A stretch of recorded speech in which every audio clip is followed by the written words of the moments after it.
parlamentares, eu quero, ao encaminhar essa votação, dizer que a minoria, por unanimidade, mesmo preservando as iniciativas de destaque de um ou outro partido, ela vai encaminhar o voto favorável ao texto principal do primeiro turno da PEC. E é importante destacar, antes de entrar no mérito, eu gostaria de fazer as seguintes considerações, senhor presidente, senhoras e senhores parlamentares. A primeira delas é que a Câmara dos Deputados está dando todas as condições. E essa é uma disputa de narrativa entre o parlamento e o governo Bolsonaro. Qual é a narrativa? O governo Bolsonaro gostaria de usar, como sempre usou, o argumento de que os deputados, a velha política, não deixa ele trabalhar. Que o Congresso se atrapalha, que é um outro poder, que é parlamentarismo branco e coisa que o vala. Nós, talvez alguns entendam agora por que a imagem do parlamento está melhorando. Eu tive a oportunidade de receber hoje, senhor presidente, uma pesquisa da XP Investimento, onde coloca 3 elementos importantes. O primeiro deles, o governo Bolsonaro está ladeira abaixo. A população não reconhece o que ele fez ainda no combate ao coronavírus. A ação dos governadores é aprovada por um índice altíssimo, porque a população está vendo. E o que é mais importante, as nossas ações do Congresso Nacional, especialmente da Câmara dos Deputados, está sendo reconhecida. Daríamos, então, esse argumento para o governo dizer que nós não vamos dar as condições fiscais para ele investir e gastar no combate ao coronavírus, na defesa da vida? Não. A disputa, portanto, é política. Ainda que tecnicamente seja importante nós discutirmos o papel do Banco Central num momento como esse, e tem que discutir, tem que ter transparência, tem que prestar conta, mas é importante dizer que, mais do que isso num momento como esse, é nós fazermos a disputa política, porque o que está em jogo é a vida de milhões e milhões que estão sendo afetados pelo coronavírus e que o governo Bolsonaro tem feito muito pouco, ou quase nada. Até hoje, eu estava vendo agora há pouco, na TV, na nossa quarentena, estão anunciando que talvez comece a pagar a renda mínima emergencial na próxima terça-feira. Talvez. É o desdém, é a falta de apreço pelas pessoas que mais precisam, é a falta de compromisso com esse país, porque no momento de uma crise desta dimensão, nós temos que ter, presidente, um Estado forte, um Estado protetor, que ajude os entes federados, que ajude as pessoas. Aliás, como outros países estão fazendo, outros chefes de Estado, como disse o presidente da França, que não é nem um esquerdista, é liberal, Macron, falou primeiro o bem-estar social e comunitário da população. E aqui no Brasil foi o desdém, foi a gripezinha, foi isso e aquilo, e até hoje o governo... Eu faço aqui uma provocação aos líderes do governo. Digam quantos recursos foram para os estados, para os municípios. Até hoje nada. O que foi gasto mesmo, o que foi encaminhado nos estados que estão sofrendo com esse coronavírus, com a proliferação do coronavírus? Praticamente nada, não mandaram nada para os estados. Os governadores estão sobrevivendo com aquilo que lhe cabe, ainda foram ameaçados de estarem transgredindo a ordem constitucional por tomar medidas duras para evitar a proliferação do coronavírus em seus respectivos estados. É um problema de disputa. A Câmara está dando a sua colaboração, é por isso que a população está vendo. Votamos vários projetos importantes. E vamos votar ainda a questão do emprego, que é central num momento como esse, para a preservação dos empregos. Eu queria... Ao discutir o método dessa PEC, as pessoas, alguns parlamentares que introduziram outros temas na PEC, por que Vossas Excelências não apresentam um PL para a gente poder construir uma grande unidade? Por que não apresentam uma emenda ou um PL para taxar as grandes fortunas? Mas mais do que isso, por que não colocam um PL para taxar lucros e dividendos?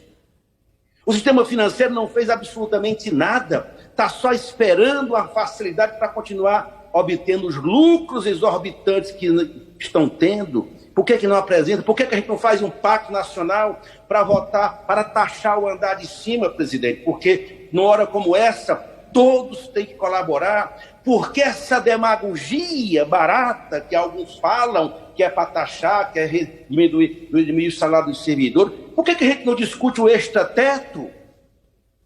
Como se a redução de salário dos parlamentares, é claro que todo mundo tem que estar junto num momento como esse, a solidariedade, mas nós não vamos aceitar essa demagogia como se isso fosse resolver o problema do coronavírus. E com isso, eles querem aprovar a lei que compromete o funcionamento da democracia.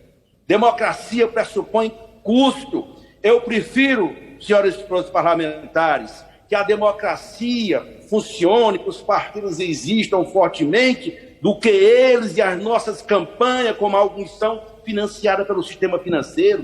Porque aqueles que pregam o não financiamento de campanha é porque são financiados por baixo dos panos pelo sistema financeiro, pelo grande capital. É isso que nós temos que acabar no Brasil. A democracia brasileira tem que ser preservada. Nós que nascemos lutando por ela, dentro dela, com repressão e tudo, nós não vamos deixar esses travestidos de nova política querer comprometer exatamente aquilo que é mais forte em qualquer país, que é a consolidação do Estado democrático de direito. O que vamos fazer após a crise? É toda uma discussão que temos que fazer. Até porque, presidente, senhoras e senhores parlamentares, penso que os modelos faliram. A ideia do gasto do Estado mínimo, essa ideia ruiu. O mundo inteiro está discutindo o que vai fazer após a crise, é imprevisível.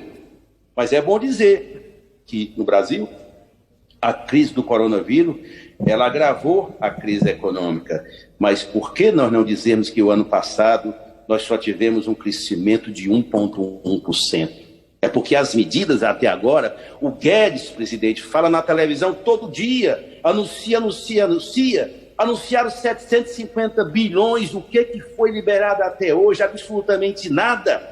E ficam falando, fazendo desdém e reprimindo as ações corretas que o ministro da Saúde vem tomando a nível nacional, baseado no que prevê a ciência e a Organização Mundial da Saúde.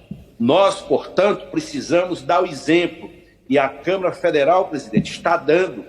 E eu quero destacar o papel que nós da oposição, da minoria, tivemos. Tivemos conquista no texto principal, como tivemos lá no PL da renda mínima. O governo queria 200, nós chegamos a 600, depois que viram a presepada que estavam fazendo, propor um auxílio emergencial de R$200, nós chegamos a 600, e a nossa ideia era um salário mínimo. Estamos fazendo agora.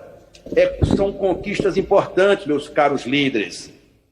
Nós, na discussão aqui dessa PEC, nós consolidamos algumas ideias força. A não desvinculação foi uma ideia importante que nós conquistamos, né? A retirada de prazo, recorde para o julgamento simplificado por parte do Tribunal de Contas da União. O comitê gestor, a nossa não participação, introduziu um elemento, presidente, que talvez tenha sido a maior conquista, o poder de veto do Congresso Nacional. Não poderão fazer coisa alguma que não esteja dentro dos critérios estabelecidos pelo estado de calamidade e naquilo que nós estamos definindo dentro do Congresso Nacional através dos projetos de lei e nesta PEC. É a garantia que nós estamos dando para o Brasil, e como parlamentares do país, nós não temos o direito, meus caros, minhas caras, de fazer demagogia barata, como se nós fôssemos resolver o problema da pandemia do coronavírus com essas migalhas. O Estado tem que proteger, tem que gastar, se for preciso, 1 bilhão, 2 bilhões, 100 bilhões, 1 trilhão que se gaste. Porque mais importante do que preservar o sistema financeiro nacional é preservar vidas. É por isso, presidente, que nós estamos trabalhando muito. Vossa Excelência é testemunha do esforço que estamos fazendo, nas divergências que surgem, nas construções coletivas que fazemos, dentro da oposição, com os demais partidos. Há um entendimento majoritário nessa casa. Tudo temos que fazer para defender a vida. Se tiver questões outras que não estão contempladas na PEC, nós podemos discutir no outro PL, em outra medida provisória, em matéria infraconstitucional. O importante é que, nesse momento, como disse o deputado Rogério Corrêa, lá de Minas, não podemos dar o argumento a Bolsonaro para dizer que a velha política não está ajudando. A velha política É essa política que nós estamos fazendo, defendendo o país, defendendo o povo, defendendo a vida. É por isso que o nosso voto, em nome da minoria, presidente, é pela aprovação da PEC, preservando, evidentemente, um ou outro destaque nos nossos partidos parceiros que estão trabalhando aí no Congresso Nacional. Mas quero, inclusive, presidente, te parabenizar pelo esforço que Vossa Excelência está fazendo no diálogo conosco. Todo mundo sabe que nós somos oposição, que temos divergência, mas o respeito, a transparência nas funções, isso dá o caminho para nós construirmos no dissenso o consenso necessário para protegermos a vida, senhor presidente. Obrigado, deputado.